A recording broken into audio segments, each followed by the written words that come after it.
Nah, sehingga di dalam riwayat Imam Ali bin Abi Thalib ada 3 golongan yang tidak dicatat melakukan dosa. Rufi'al qalam an thalathah. Ada 3 golongan diangkat pena, artinya tidak dicatat amal perbuatannya. Yang pertama adalah an-naim hatta yastayqidha. Orang yang tidur itu tidak dicatat dia melakukan dosa, sekalipun itu misalnya tidur dia mimpi caci maki, ya, kata-kata kotor, ya dia gak sadar, dia tidak sadar. Ruhnya itu, kata Ibnu Hajar Al-Asqalani, tidak menetap di tubuhnya secara utuh, agak lepas. Inqita' ta'alluqi ruh bil badan, ruhnya sedang terputus, sehingga yang dia ucapkan itu walaupun terkoneksi dengan ruh, ya, itu dia tidak menyadari, karena yang bicara itu bukan jasad, ruh. Orang yang hidup dengan hukum Islam itu harus dengan ruh dan jasad, makanya sebutnya hamba. Peristiwa Isra kan Nabi disebut dengan apa? Hamba. Kalau hamba definisinya itu apa? Ada ruh dan jasad. Disitulah berlakunya hukum Islam.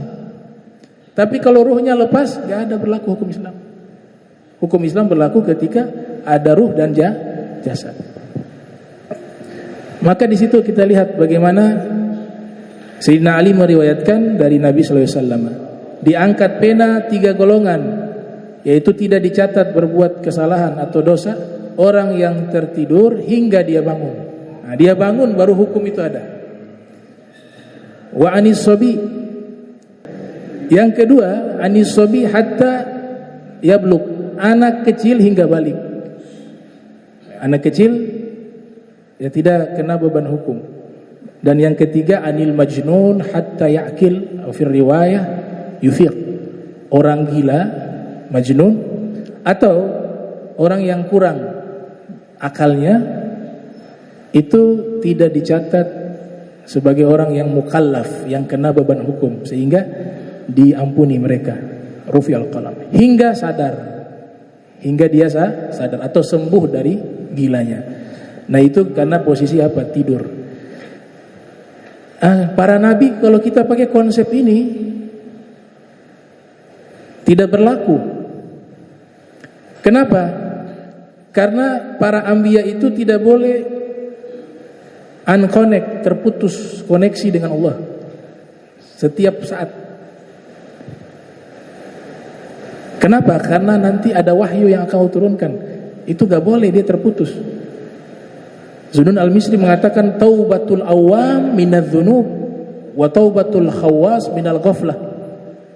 Taubatnya orang awam dari dosa, tapi taubatnya para anbiya, para rasul, wah, hasya wa kalla, mereka punya dosa, tapi level mereka lupa sesaat kepada Allah itu dosa.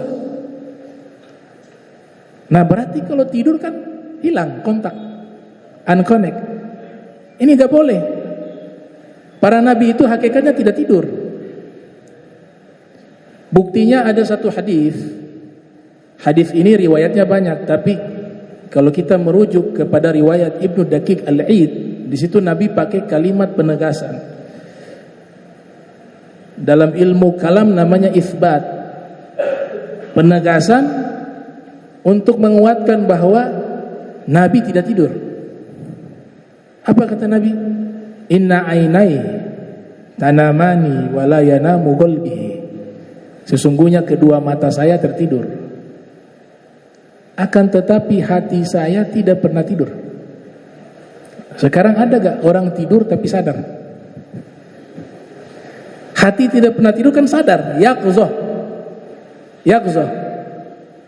Sehingga para nabi tidak perlu wudu kembali ketika tidur, karena tidur mereka tidak membatalkan wudu. Karena hakikatnya mereka tidak tidur, tidak boleh terputus dengan Allah Ta'ala koneksinya, selalu in connect dengan Allah Ta'ala. Itu kata Syekh Yusuf Al-Lahji, para anbiya itu 24 jam setiap saat sampai meninggal dunia tidak pernah lalai kepada Allah, hatta sedetik. Kata siapa? Syekh Yusuf Al-Lahji dalam kitab Muntahasul, ya. Beliau mensyarahi kitab Wasailul Wusul ila Syama'il Rasul.